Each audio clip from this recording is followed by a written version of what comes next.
how to turn on or turn off caller ID and spam protection on the Samsung Galaxy S25 series. First, tap on the home button to return back to the home screen. And from the home screen, open up the phone application. Then in here, tap on the more button and then tap on settings.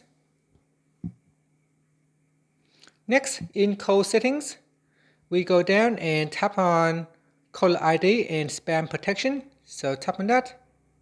At the top here, tap on the caller ID and spam protection. Tap on the toggle button to turn off or switch on caller ID and spam protection. And that's it. Once you turn this on, you can also turn on or turn off block spam and scam calls.